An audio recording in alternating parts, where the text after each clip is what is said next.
കോൺഗ്രസിൽ ചേരാനിരിക്കുന്ന കണ്ണൻ ഗോപിനാഥൻ കോൺഗ്രസ് ആസ്ഥാനത്തെത്തി നേതാക്കളെ लात मारी और ऐसी नौकरी को लात मारी जिस नौकरी के लिए लोग कई कई सालों तक तैयारी करते हैं। हम इस बात की हमें हैरानी नहीं कि कांग्रेस पार्टी के दरवाजे इनके लिए खुले हैं, क्योंकि कांग्रेस पार्टी के दरवाजे ऐसे तमाम आवाजों के लिए हमेशा खुले रहते हैं। इतिहास साक्षी है। हमें इस बात की बहुत खुशी है कि इन्होंने भी कांग्रेस को ही चुना। लंबी बात नहीं करूंगा क्योंकि वेणुगोपाल जी को महत्वपूर्ण बैठकों में जाना है, तो मैं वेणुगोपाल जी को पहले फ्री कर देते हैं क्योंकि उन्हें जाना है। मैं वेणुगोपाल जी से आग्रह करूंगा कि वो कुछ कहें और पार्टी में इनका विधिवत रूप से स्वागत भी करें। Thank you, Pawan ji. I think this is one of the happiest moments for all of us, that one of the brave bureaucrat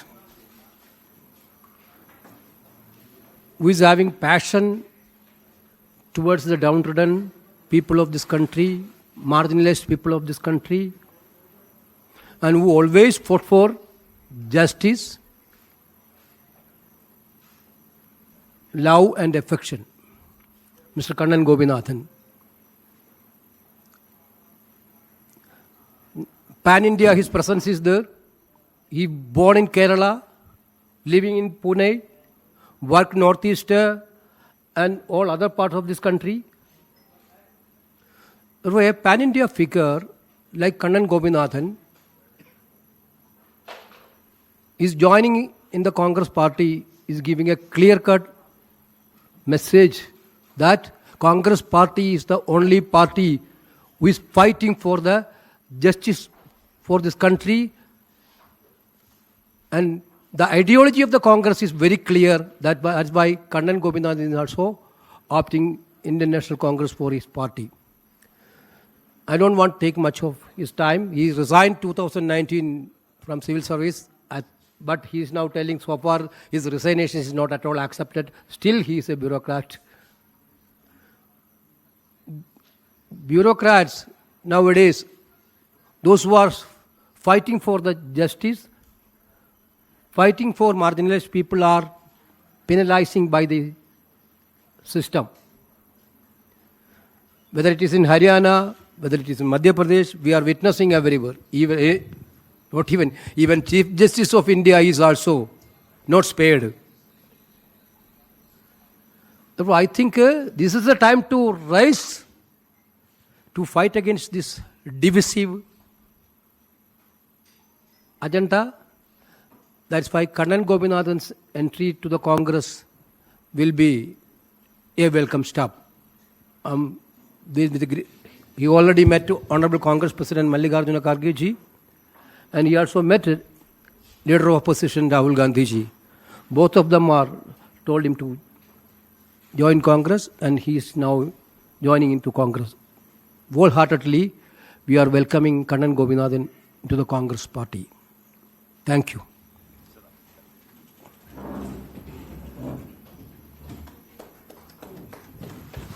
Welcome.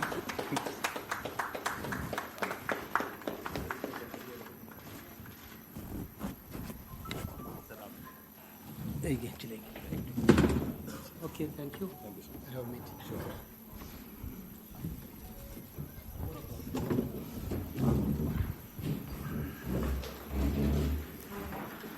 अब विधिवत कन्नन गोपीनाथन जी कांग्रेस पार्टी में आज शामिल हुए हैं। मैं उनको भी बधाई देता हूं और मैं हम सबको भी बधाई देता हूं कि एक बहुत ऐसा शख्स कांग्रेस में आया है जो दिल से काम करता है। मैं अब कन्नन गोपीनाथन जी से आग्रह करूंगा कि वो अपने विचार आपके सामने रखें।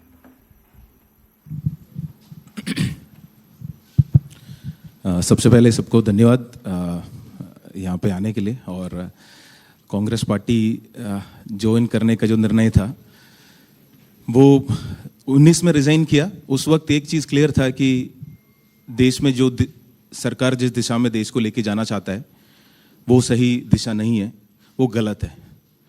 वो गलत क्या है वो क्लियर था, और गलत के खिलाफ लड़ना है ये भी क्लियर था। पर ऑल्टरनेटिव क्या है, वो उस जर्नी तक पहुंचने में मुझे खुद भी क्लैरिटी की ज़रूरत थी। तो कई सारे 80-90 जिलों में घूमे, ट्रैवल किए, लोगों से बात किया, कई सारे लीडर्स से मिले, तब ये क्लियर हुआ कि जिस दिशा में देश को मैं चाहता हूं कि चले, वो कांग्रेस पार्टी लेके जा सकती है और कांग्रेस की आइडियोलॉजी उसमें आगे लेके जा सकते हैं। सपना क्या है? जहां पे हर नागरिक अपना अधिकार, उनको अधिकार मिले, अपना सपना देख पाए, वो सपना पूरा करने का कोशिश कर पाए, उसमें सरकार उनका मदद करे, और अगर नहीं करे तो उसी सरकार से सवाल पूछने का उनका हक हो।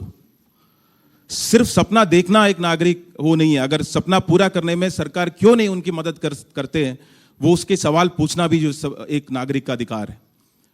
जो 2014 से मैंने जो नोटिस किया वो एक चीज थी कि हम बहुत मुश्किल से प्रजा से नागरिक बने थे।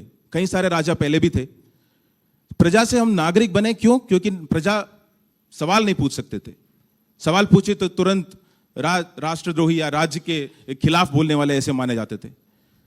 तो पहली बार हम बहुत मुश्किल से सवाल पूछने लग रहे थे, जैसे आरटीआई हो, जितने अधिकार सरकार ने नागरिकों को दिया उसके तहत वो सवाल पूछने लगे थे कि तुरंत आके बोल दिया कि आप सवाल मत पूछो, हम आपको कुछ देंगे, आप चुपचाप रहिए, उसको रिसीव करिए, उसके अलावा अगर कुछ पूछेंगे, सरकार की आलोचना करेंगे तो उसको हम देश की आलोचना के तुलन कर लेंगे, और अगर सरकार से सवाल पूछेंगे तो आपको देशद्रोही माना जाएगा।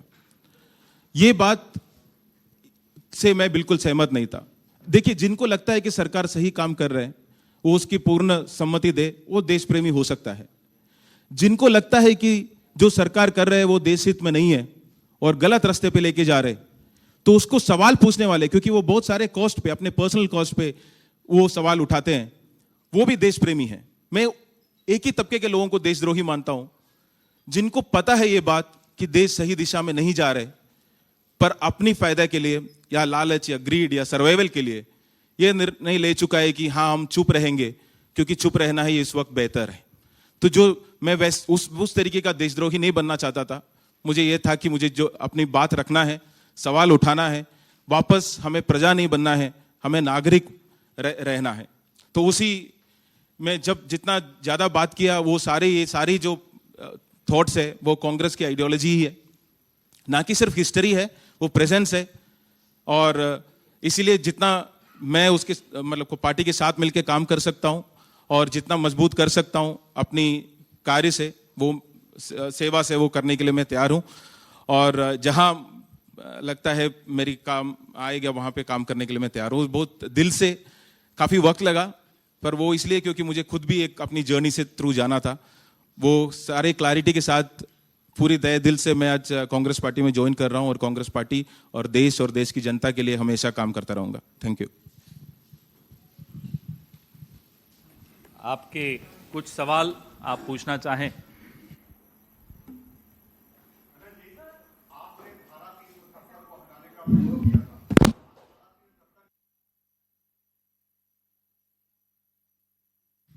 नहीं, मैं उस वक्त भी इस बात को क्लियर रखा था। സിവിൽ സർവീസിൽ നിന്ന് രാജിവെച്ച മുൻ IAS ഉദ്യോഗസ്ഥൻ കണ്ണൻ ഗോപിനാഥൻ കോൺഗ്രസിൽ ചേർന്നിരിക്കുന്നു.